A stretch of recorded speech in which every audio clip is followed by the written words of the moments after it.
The what? The Led Zeppelin. Readers of the Melody Maker have voted them the top world group. The Beatles have held this title for 8 years. But now the Beatles are out. It's cool, it's groovy, it's number one, the Led Zeppelin.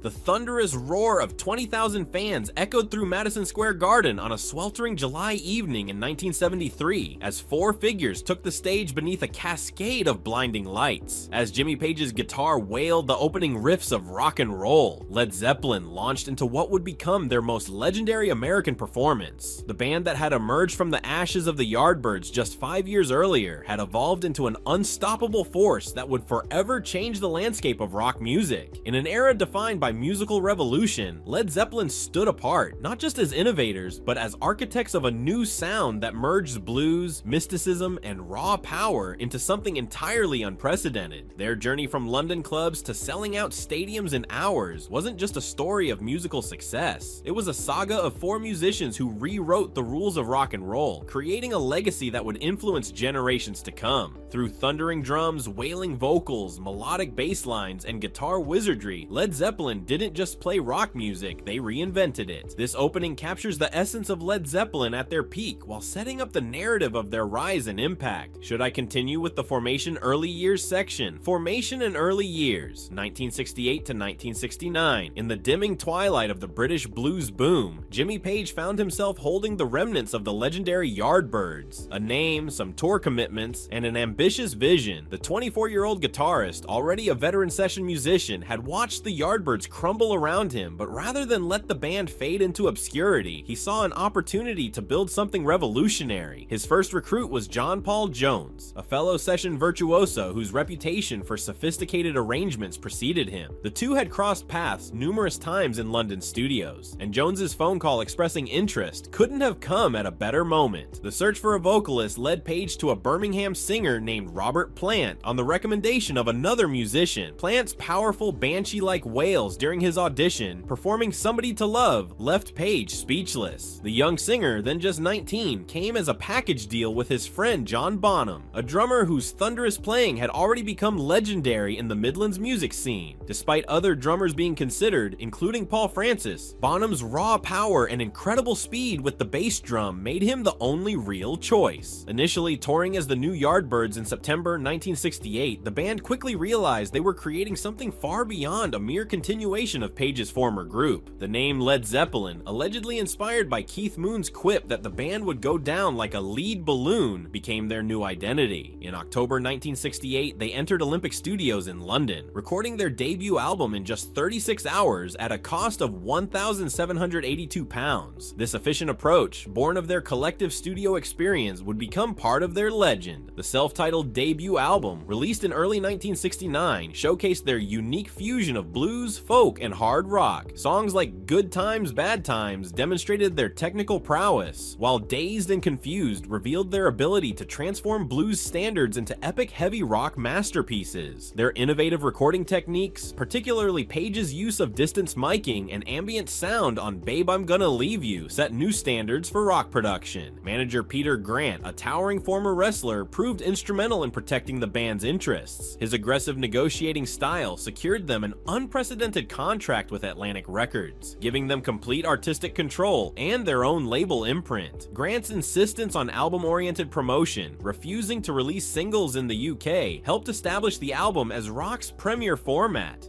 As the band toured relentlessly through 1969, their reputation grew. Early shows, particularly in America, saw them opening for acts like Vanilla Fudge and Iron Butterfly, but their explosive performances quickly made it clear they wouldn't remain supporting players for long. Plant's strutting sexuality, Page's violin bow guitar solos, Jones's melodic bass innovations, and Bonham's earth-shaking drum showcases created a live experience unlike anything else in rock. The formation period culminated in a groundbreaking groundbreaking American tour that established Led Zeppelin as a major force in rock music. Their performances at the Fillmore West and East demonstrated their ability to captivate both counterculture audiences and mainstream rock fans, while their work ethic, playing over 100 shows in 1969 alone, laid the foundation for their future dominance of stadium rock. Breakthrough period, 1969 to 1971. The seismic impact of Led Zeppelin's first American tours reverberated through the music industry, but it was their second album that would truly cement their place in rock history. Led Zeppelin II, recorded in various studios while touring, captured the raw energy of their live performances with unprecedented clarity. Released in October 1969, the album's opening track, Whole Lotta Love, became their breakthrough moment. Its innovative production featuring psychedelic middle sections and stereo panning that pushed the boundaries of what was possible in rock recording. The album's creation was a testament to their relentless work ethic. Recording sessions were squeezed between tour dates, with the band often working through the night in studios across America and Britain. This nomadic recording process infused the music with a visceral energy, while Page's growing mastery of studio techniques resulted in groundbreaking sonic landscapes. The iconic Ramble On demonstrated their ability to shift seamlessly between gentle acoustic passages and thunderous climaxes, while Heartbreaker showcased Page's unaccompanied guitar solo, a feature that would influence rock guitarists for decades. Their live performances during this period became the stuff of legend. The band's stamina was extraordinary, often playing 3-hour sets that left audiences stunned. Peter Grant's revolutionary approach to touring, insisting on private planes and top billing, set new standards for rock tour management. His infamous hardline stance with bootleggers and his insistence on a higher percentage of gate receipts for the band changed the business model of rock touring forever. By 1970, Led Zeppelin had effectively created their own category of rock music. While critics often dismissed them as heavy-handed and derivative, their audiences grew exponentially. Their successful avoidance of the singles market and television appearances created an aura of mystery that only enhanced their appeal. The band's refusal to play the traditional media game, rarely giving interviews and focusing solely on albums and live performances, established a new paradigm for rock stardom. Led Zeppelin III, released in October 1970, demonstrated their artistic fearlessness. The album's acoustic-heavy focus initially confused some fans, but showcased the band's versatility. Songs like Gallows Pole and That's the Way revealed their folk influences, while Immigrant Song became an instant hard rock classic. The album's varied reception taught the band a valuable lesson about artistic integrity over commercial expectations, a principle that would guide their future work. This period also saw the crystallization of their individual personalities within the band. Plant's cosmic lyrics and powerful vocals, Page's innovative guitar work and production mastery, Jones's versatile musicianship, and Bonham's thunderous drumming created a synergy that transcended their individual talents. Their creative chemistry was matched by their offstage camaraderie, though the intense touring schedule and growing fame began to create personal pressures that would later impact the band.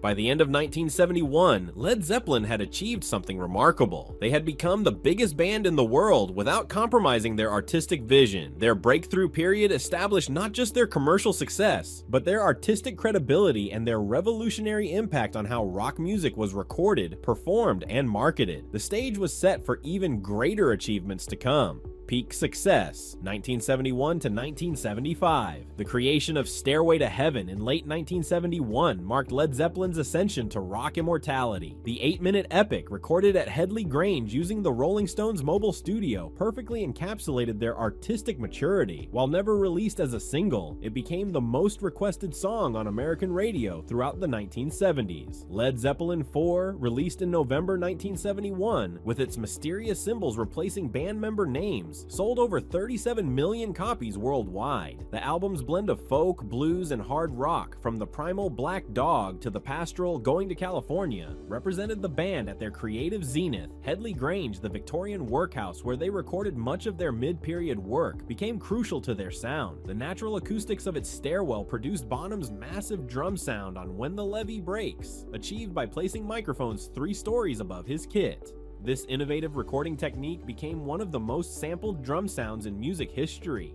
Houses of the Holy, 1973, showcased their willingness to experiment. The funk-influenced The Ocean and The Crunge, the reggae-tinged Dear Macker, and the atmospheric No Quarter demonstrated their expanding musical palette. The album's release coincided with their record-breaking 1973 American tour, where they played to over 56,800 fans at Tampa Stadium, breaking the Beatles' previous attendance record. Their live shows became increasingly elaborate, featuring lengthy solo sections and extended medleys. Madison Square Garden performances in 1973, captured in the film The Song Remains the Same, showcased the band at their performative peak. However, this period also saw the beginning of tensions. The grueling tour schedule and growing entourages began creating distance between band members. Physical Graffiti, 1975, their first double album, represented their most ambitious work. The epic Kashmir, with its Eastern-influenced orchestration and hypnotic rhythm, became a crown jewel in their catalog. The album's diverse collection, from the funk of Trampled Underfoot to the acoustic delicacy of Bron Yer Ar, demonstrated their complete mastery of various musical styles. The formation of Swan Song Records in 1974 gave them complete control over their recordings and allowed them to sign other artists. However, their success came with a price. Plant's serious car accident in Rhodes in 1975 forced the cancellation of a world tour. This period of enforced rest marked the beginning of a slower phase for the band. The peak years also saw the solidification of their legendary excess, private jet travel, the infamous Riot House incidents, and Plant's "I am a golden god" proclamation from the Continental Hyatt House became part of rock mythology. Yet beneath the debauchery, they remained focused on musical innovation. John Paul Jones's increasing use of synthesizers and Page's experimentation with alternate tunings kept their sound evolving. By 1975, Led Zeppelin had achieved a level of success that seemed almost unreal. They were selling out stadiums within hours of tickets going on sale, setting attendance records, and creating music that consistently pushed boundaries. Their influence extended beyond music into fashion, attitude, and cultural identity. The band that had started as Page's phoenix from the Yardbirds' ashes had become the definitive rock band of their era. Later years, 1976 to 1980, the final chapter of Led Zeppelin's active career began with the release of Presence in 1976, an album created under the shadow of Plant's recovery from his near-fatal car accident. The stripped-down, guitar-heavy record, anchored by the epic Achilles' Last Stand, revealed a band fighting to maintain their momentum against mounting personal challenges. While the album reached #1, its relatively modest sales suggested a shifting musical landscape. The band's 1977 North American tour, while financially successful, was plagued by misfortune. Plant received news of his 5-year-old son Karak's sudden death from a stomach virus, leading to the immediate cancellation of the remaining dates. This tragedy deeply affected the band's dynamic, particularly Plant's commitment to the grueling touring schedule that had defined their earlier years. In Through the Outdoor, released in 1979, marked a significant departure from their established sound. John Paul Jones's increased role in composition, bringing in synthesizers and a more progressive rock influence, reflected Page's decreased involvement due to personal struggles. Songs like All My Love,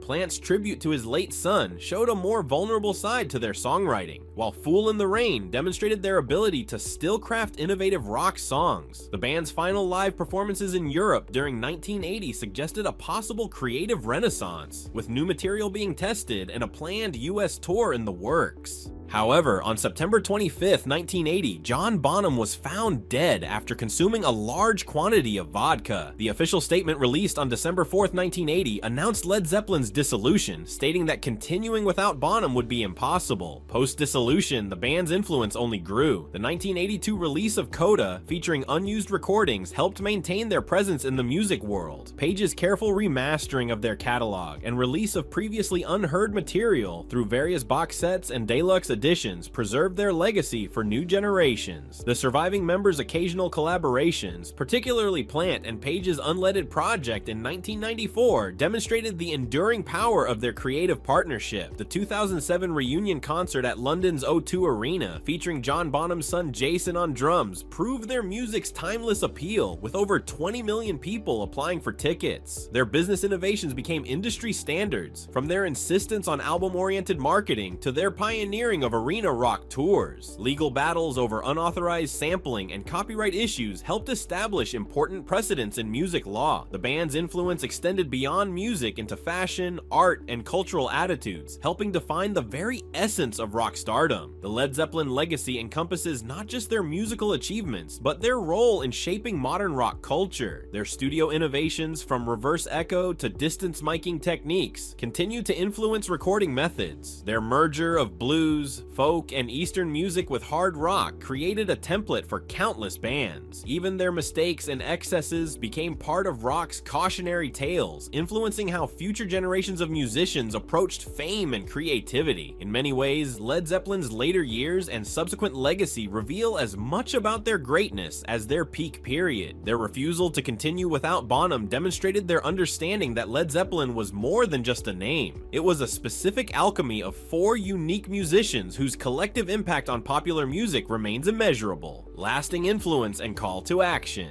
The seismic waves of Led Zeppelin's influence continue to reverberate through modern music with undiminished power. Their DNA can be found in virtually every genre that incorporates electric guitars, from metal and grunge to alternative rock and even hip-hop. Bands like the Black Keys, Greta Van Fleet, and Tool have openly acknowledged their debt to Zeppelin's innovative sound, while countless hip-hop artists have sampled their iconic riffs and rhythms. Statistically, their impact is staggering. Led Zeppelin has sold over 300 million albums worldwide. Led Zeppelin 4 remains one of the best-selling albums of all time, with sales exceeding 37 million copies. Their music continues to find new audiences, with streaming platforms reporting billions of plays across their catalog. Stairway to Heaven alone has been played on American radio more than 3 million times. Beyond the numbers, their technical innovations revolutionized music production. Page's recording techniques, particularly his approach to microphone placement and ambient sound capture, became industry standards. The drum sound achieved on When the Levee Breaks remains one of the most sampled in music history. Their business model, focusing on albums rather than singles and pioneering the concept of album-oriented rock, helped establish the album as rock's premier art form. The band's influence extends into modern rock culture in countless ways. Their approach to mysticism and imagery in rock music set the template for how bands could create an aura of mystery. Their decision to avoid television appearances and singles releases in favor of focusing on albums and live performances created a new paradigm for rock stardom. The way they approached touring, with elaborate light shows and extended performances, set the standard for modern rock concerts. Today, their music continues to find relevance in unexpected places. Jack White has praised their production techniques, while Lady Gaga has cited them as an influence on her rock-oriented material. Their songs have been covered by artists as diverse as Heart, Mary J. Blige, and Train, demonstrating their cross-genre appeal. For new listeners discovering Led Zeppelin, each album offers a different entry point into their world. Whether it's the blues-heavy debut, the folk influences of 3, the perfect balance of 4, or the experimentation of physical graffiti, their catalog rewards deep exploration. Start with the essential tracks: Whole Lotta Love, Kashmir, Stairway to Heaven, but don't miss lesser-known gems like 10 Years Gone or The Rain Song. The true measure of Led Zeppelin's impact isn't just in their past achievements, but in their continuing influence on new generations of musicians. Every year, young guitarists discover Page's riffs, drummers study Bonham's grooves, and singers try to reach Plant's stratospheric notes. Their music remains a masterclass in rock composition, arrangement, and production. To truly appreciate Led Zeppelin, listen to their albums as complete works of art. Pay attention to the production details, the interplay between instruments, and the way they build dynamics. Watch live footage to understand their power as performers. Read about their recording techniques and study their influences. In doing so, you'll understand why Led Zeppelin isn't just a band from the past. They're a continuing influence on music's future.